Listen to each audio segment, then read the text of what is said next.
Voilà pour notre première partie de la découverte du monde en l'air. Et ça aurait été dommage de s'arrêter là. J'adore ce bouquin. Moi, je l'ai vu qu'ici, je crois. Ah oui, ça c'est un des projets les plus dingos que j'ai Ouais. vus. Mais on peut faire des livres pas chers qui soient beaux en fait. Si on met entre les mains d'un gamin des illustrations de Blex Bolex, il va avoir un œil exercé et ça c'est vraiment important. On a décidé de prolonger ce moment en explorant les rayonnages de la librairie avec Guillaume. Je me rends compte que j'ai des tics de libraire aussi. C'est-à-dire que quand dans les librairies, je vois que c'est mal, je les réarrange aussi. Tu vois. Moi je fais ça chez les autres libraires aussi, alors je peux pas m'empêcher. Moi je vais en visite un libraire, je leur fais les pubs, c'est systématique quoi. Et je crois qu'on a tous, je pense que c'est vraiment un truc que Pourtant, je tu ne suis pas partages avec la libraire, plupart mais des libraires, tu vois, c'est c'est que tu peux pas t'empêcher de refaire les piles. C'est ça.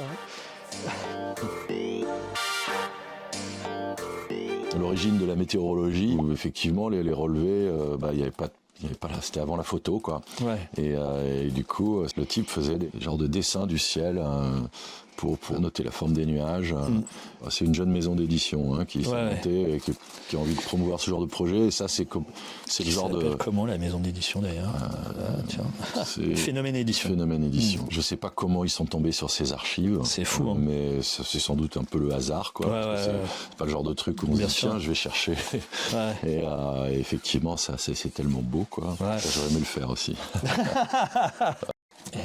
Donc ça, c'est le rayon, en gros, beau livre, on va dire. Ouais. Ouais. Là, c'est le rayon BD. Bande dessinée. Avec, d'un côté, donc, je sais pas s'il y a un côté plus que l'autre dans la... Là, c'est un peu c'est la bande dessinée un peu du réel, on va dire, même si ça m'agace. La bande dessinée documentaire, bande dessinée... de témoignages. Et puis après, c'est les coups de cœur. Enfin, c'est une librairie, c'est jamais de la science exacte en termes de classement. On n'est pas une bibliothèque. Bah oui, et c'est ça qui est bien. Et là, c'est plus le côté micro-édition. Voilà. On est plus sur le côté gravesine, mais pas que. Ouais. Avec des choses toujours... du dernier cri. Des choses comme ça, là, qui sont toujours très manufacturées, très chouettes. Beaucoup de livres imprimés en sérigraphie, en risographie, en photocopie. Ouais. Donc on est effectivement dans le coin artisanal. Ouais. Et puis derrière toi, là c'est c'est les gravesines. Ça c'est la partie fanzine, gravesine. Qui est toujours bien achalandée. Voilà, ça déborde. Ouais. Et ça, est-ce que tu as des gens qui viennent de manière régulière les chercher, qui attendent le nouveau fanzine Alors, ça va peut-être pas jusque-là, parce qu'aujourd'hui, la pratique du fanzine, c'est vrai que dans les années 80-90, il y avait des collectifs constitués, ils essayaient d'avoir une certaine régularité, etc. Là, aujourd'hui, on est plus sur des one-shots, des projets qui peuvent être collectifs, mais c'est vrai que je pense que ça se joue ailleurs aujourd'hui. On voit beaucoup moins qu'avant des revues collectives, en tout cas dans le champ du gravesine, on peut voir ça dans le champ politique, on peut voir ça dans le champ de la poésie, etc. Mais sur tout ce qui est graphique, on est plus sur du one shot, ou sur des gens qui tout seuls, qui de temps en temps font une petite publication. Et donc sur le rayon graphique qui est ici, ce qui est intéressant aussi, c'est que même s'il y a un rayon graphique qui est très défini, en fait, il y a du graphisme, on le voit sur les couvertures, enfin il est partout. Est-ce que le graphisme intervient beaucoup sur la vente d'un livre ?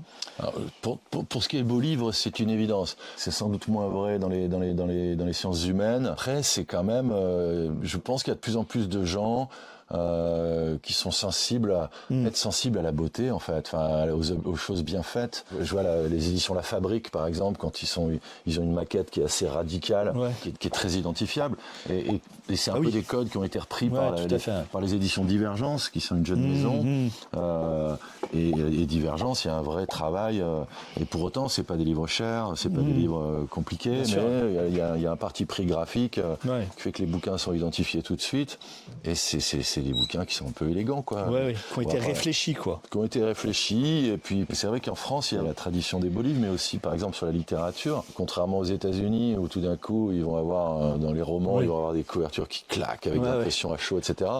En France, il y a quand même une école où Gallimard, ils ont leur couverture Gallimard, POL, et ça bouge jamais, et c'est un peu plan-plan, quoi. De toute façon, dans l'édition classique, on va dire, il y a cette il y a le côté un peu refus de l'image parce que c'est vulgaire. C'est ça. Oui, tout à fait. Il y a cette tradition-là, quoi. C'est ça.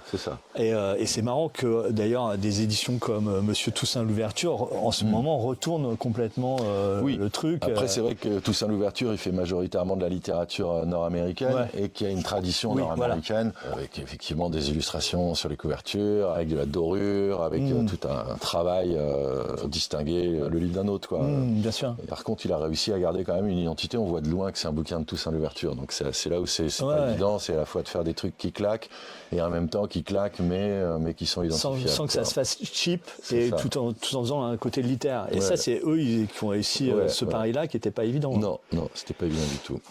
Tu nous parles de précis de conjugaison ? Alors ça c'est le travail donc de David Poulard, Guillaume Ranoux. Il y en a beaucoup plus que 3, mais là j'en ai 3 sous la main. Ouais, je t'en prie. Et donc c'est un travail sur les conjugaisons. Ouais. Où il s'amuse à conjuguer des choses qui sont pas censées être conjuguées, quoi. Et c'est on est dans le champ de la poésie, de l'humour, parfois de la politique. Ils en ont fait un sur le travail, ils en ont fait un sur la migration. Et c'est des petits livres, à la fois c'est 6 €, pas très cher. C'est pas du grand luxe, et en même temps c'est très élégant, c'est très chic, c'est vraiment un livre de graphiste. C'est très bien fait, quoi. Voilà. Carrément. Et on peut... Pareil, ça c'est des choses qu'on trouve vraiment... Pratiquement, moi je l'ai vu qu'ici, je crois. Ah oui, ça c'est sûr que tu l'as vu qu'ici, quoi. Peut-être chez 100 titres, hein, mais voilà, enfin il y a effectivement il y a tout un tas de petites productions. Ça par exemple, je sais pas si tu as vu passer ça c'est un projet qui s'est fait dans le quartier. D'accord, non, je sais pas. C'est un collectif de graphistes qui avait fait des affiches oranges comme ça, avec On veut, et qui ont fait des ateliers avec les gamins. Qu'est-ce que vous voulez ? On veut. Et en fait, ils sont allés recouvrir le quartier d'affiches. On veut être libre, se promener, se balader, on veut en effet, c'est pas loin. Police. C'est tout à côté. Et en fait, pour sensibiliser les gamins, il y a quand même un travail sur qu'est-ce que tu fais, qu'est-ce que tu veux déjà. Politiquement, ça pose quelque chose. Et en même temps, qu'est-ce que tu veux faire de ton affiche, quoi. Et le travail avec des gamins sur la typo. Il y a des super trucs. Hein. Il y a des choses très très belles. Et c'était... Grandir, c'est vrai. Et ils avaient inondé le quartier. C'est un des projets les plus dingos que j'ai vu. Et qui l'avait mis en place, ça C'est un collectif de graphistes. Compagnie. Avec les élèves du lycée Étienne Dolé, qui est un lycée technique, Rotel Express, c'est un lycée technique qui est juste à côté. Et vraiment, ils ont fait un travail complètement fou, quoi. Ça, j'adore, quoi. Ouais. Bah oui. Et donc ça, toi, tu deviens le relais tout de suite. Là-dessus, nous, on voit ça arriver. On en prend 50 direct. On en achat ferme. On sait que là, on va avoir... c'est notre cam, quoi. C'est vraiment... Trop bien. Et on n'a pas passé les éditions Revanche, là. Vengeance, pardon. Alors donc ça, c'est... Ça, c'est les nouvelles collections dans la lignée de BDQ, après, puis de BD. Alors, BD Cœur, c'est là. Et donc ça, c'est une nouvelle collection qui s'appelle BD Vengeance. Le premier titre, c'est Fred Felder, dit Francky Ballonnet, qui a été un éphémère directeur artistique du Festival d'Angoulême pendant le Covid, du coup, qui n'a pas fait long feu, qui s'est fait virer comme un malpropre assez vite. Et il raconte sa courte expérience de directeur artistique de la bande dessinée d'Angoulême, mais avec un humour, et un décalage assez dingo. Parce que là, vous êtes quand même éditeur de manière vraiment régulière. C'est il y a une dizaine de livres par an. Un peu moins. Un peu moins. Ce qui est déjà beaucoup, quoi. Ouais. Moi, je reviendrai bien sur le rayon aussi photo, qui est quand même, pareil, il y a beaucoup de belles choses. Je pense que c'est le plus gros rayon photo de librairie généraliste à Paris, c'est sûr, et sans doute en France aussi. La photographie, il y avait des traditions, il y avait des pays où on se permettait, le Japon en particulier.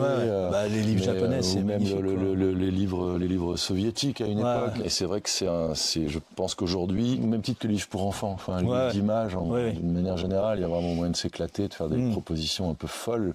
Et en livre de photos aujourd'hui, c'est vraiment un des champs où il se passe des choses.